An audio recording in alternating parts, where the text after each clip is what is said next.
Hello, this is part 3 of my Wild Spirit art perusal. I'm wondering whether it's because my videos are so long that people don't bother watching them, or whether I'm just very tedious. I don't think I'll ever know the answer to that, so I'll just crack on and hope for the best. I'm trying to make them interesting, I promise you. It's just that they seem to go on, don't they? Or I seem to go on, one of the two. Anyway, what are we looking at here? In the end of the second video, I was mentioning that I had a rejected card because a lot of my men had... Oh dear, what have I just done with him? There he is. A lot of the men in the cards seem to have dark hair and in beards. And I am guilty as charged. There's at least 3 of them, and here's another one. Well, he's got a moustache and he's quite dark, so I can see their point. Perhaps there was an overkill of dark men with I mean, they do look slightly different, don't they? This is the storyteller. This is the man going to a peacekeeping conference, and this is the Lord of the Greenwood or the King of Earth card. They're slightly different, but yes, I can see that they might have been perhaps a bit too much of a theme. So we're looking at art, we're looking at the art. These are all minors. The yellow border denotes that they're air cards, and these are very much in the style, excuse my squelchy slipper, they're very much in the style of the Wild Spirit deck, as it started off with the lines and the dots and the dark line defining everything. Let's have a look at this one. There's the chap we've already looked at. So you can see what I mean, that they're... Let's get nice and close. Because the figures are so small on the cards. And faces are really my main thing. I've just found some old portraits that I've done, photographs of those. I might show you those in a video, but faces and characters are really, besides all the images of my creature kin, our creature kin, and the growing plants and so forth, the green beings, yes, faces and people are really my thing. I don't know what happened to this one. I don't know whether this was a prototype. The green border, by the way, denotes the Earth card. It seems to be a bit faded, this one, but again it is in that style with the dots and the lines. Not quite so much as some of the others, but there's still that dark line defining anything, and that really is the main style of this deck. Thankfully, the vast majority of the cards keep in that style, and I have just counted through and found that it is the vast majority of the cards that are in the original style. I'll just show you a few more. Here we go. So we've got, these haven't got borders on them for some reason. They've got the migration card. This was one of my favourites, just because it's a lovely image and very much in keeping with the fairy tale story type theme of the deck. Love the swallows and the wagon, and it's very much in the style. The lovely colours in that bit of branch there that the swallow is sitting on. Things you would not notice if I wasn't showing you close-ups. That's what this video is all about. And here is the shapeshifter card with the barn owl and a stag and a wolf and the shapeshifter himself with the energy coming out of his chest. But we're not talking about the meaning so much as the actual artwork itself. This one, although it's got the dark lines, oh, and an adder there as well, it's got the dark lines and the dots. It's not quite as heavily done as some of the other ones, but it's still in the style of. This one next to it is a lot more in the style of. You can see the difference if I just hold them together. The shapeshifter is a lot more subtle. This one is very much more defined with lots of, let's get close to her face. So you can see the lovely colours on her coat as well. The bright patchwork, lots of dark lines around everything, lots of dots. very much in the style of the deck. Let's have another 3. This one again, very much in that style with the dark lines around everything. Get close to her. And the horse, all the lovely colours in the mane. But you can see the dot shading again. To get some focus. Lots of people wearing patchwork in this deck. And this one, the central one, I think it's called the Council. It's quite different, really, although it's got the dark lines and it has got the dot shading. It seems to be, I don't know, there's something slightly more subtle about it. If you look at the book, which I don't think you'd be able to see that clearly on the card. Look how much detail there is in the writing. So you can see that I've done the shading there with much more colour rather than dots on the book itself. But still, it fits very well in keeping with the style, and the hand has still got the dot shading on it. And this chap here has definitely got a lot of little lines and dots. I can't look at his face there.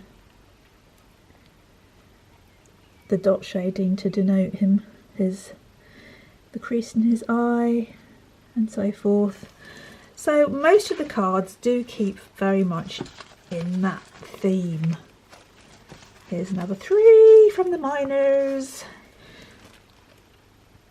You can see that she's very much made up of the dot shading, and the Badger is very much made up of lines, and again things have got black lines defining them, although her hair is, no, it's not, it's still made up of lines, so very much in keeping. This one here, Heartbeat Drum, an earth card.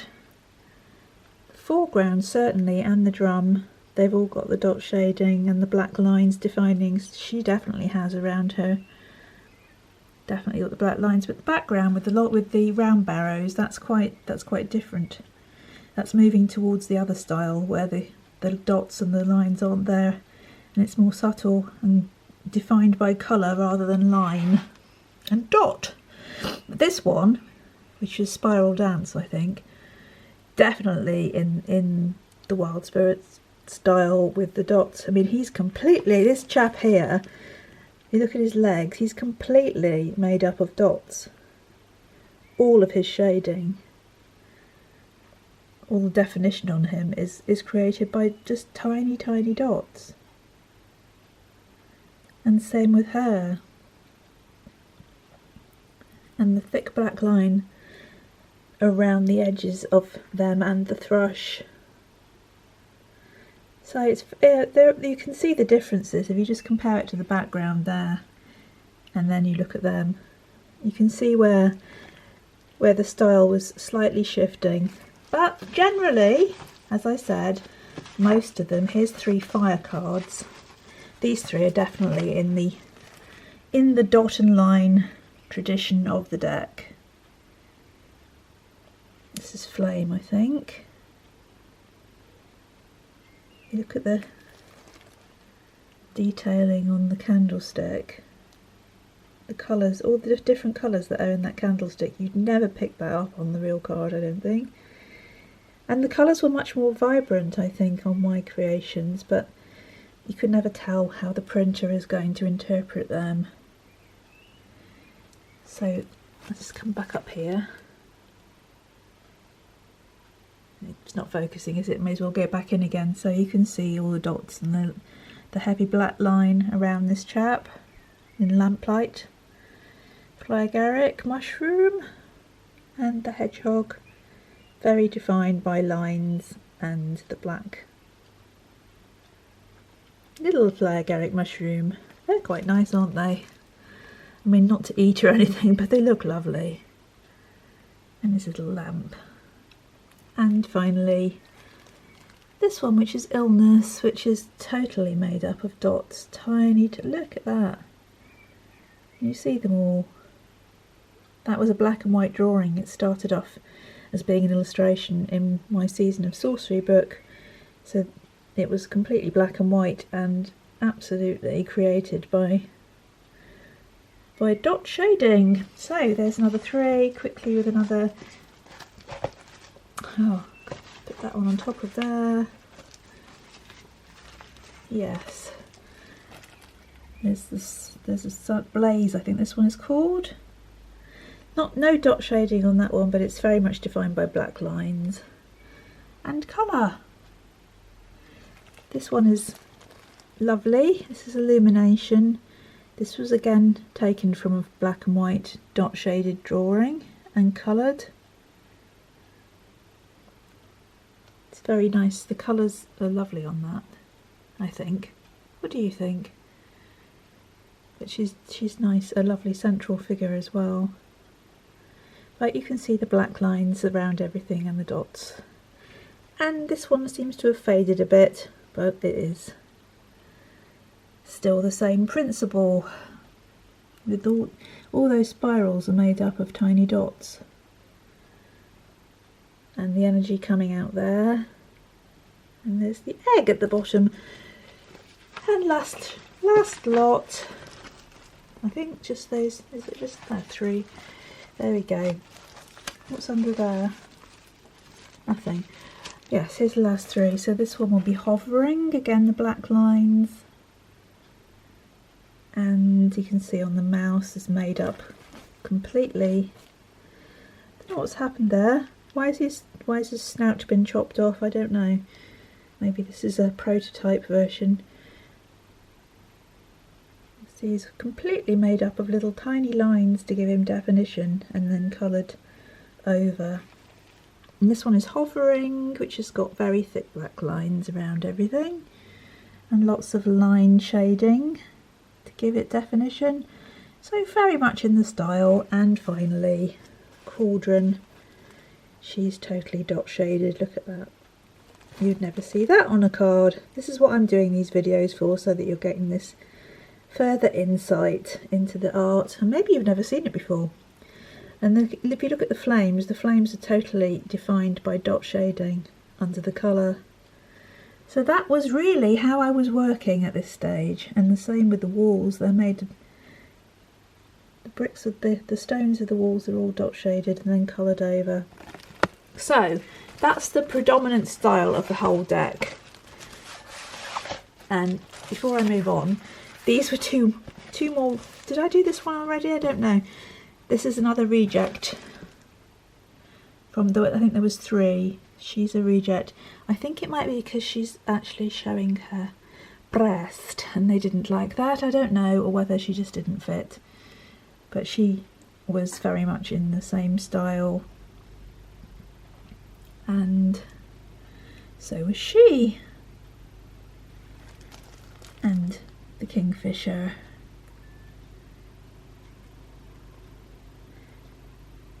But Llewellyn did not like these 2, did not see them fitting in, so they didn't. Anyway, I worked out that we have some kind of transitional cards between the styles, and here they are. Let's just look at these 3 first. So although we still have the dark line and the line shading on the stalk and the child, when you look at the nest, it's me moving away from that and using the colour to define the branches. So it's a kind of a mixture. It's what I call a transitional card. Oh, excuse my stupid phone. It's reminding me to do something. Shut up, go away. Sorry about that. Yeah, so this is another transitional one. So you've got the swallow being very defined with the lines and the black edging and the feather and the dots and everything, but then you come down here and the caged bird is very much of the new style with no black lines and just defined by colour. So I'd say that was a transitional card in terms of style. This is what I'm talking about, style, not anything else. And the same with the chieftain. There is some black edging and some line shading, but mostly he's defined by colour, and the background where he's showing off his his settlement in the background. That's all, there's no black lines at all in that. It's all completely defined by colour. So that's Transitional. The Smith, I think it is. Also, there are some black lines, but most, and I think there's a little bit of dot shading too, but mostly that's not got the hard black edging, and it is predominantly defined by colour. You can't really, these transitional cards, you can't really see the difference. They don't stand out particularly because they are sort of betwixt and between the styles, and they've blended them quite well, so you wouldn't say, they wouldn't jump out at you as being not of this deck. They fit quite well, and the same with this one. There's still the dot shading and the black lines, but it's just moving slightly away from that and using more shading and colour. But then finally we have the fully transitioned cards. So out of the 78 deck, I've counted that there are only 8 cards that don't really have the same style, which isn't quite as bad as I thought initially. So the deck is consistent, really, except for these 8 cards. And I don't think anyone has ever pointed out to me that they don't fit, because in terms of their content and the theme and everything else, they do fit. It's just that they've moved quite away from the hard black edging and the dot shading. There's no dot shading on her at all. Slightly on the toad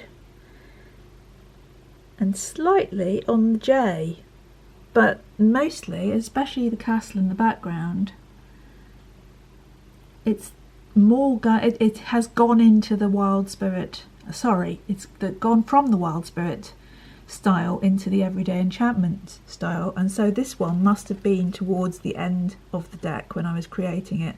And I have heard people say things about, you know, cards not being perhaps as good in decks because, you know, once you've worked on 78 cards, there are bound to be some that are kind of maybe rushed at the end or not quite as good standard. But I don't think this is the case with this one.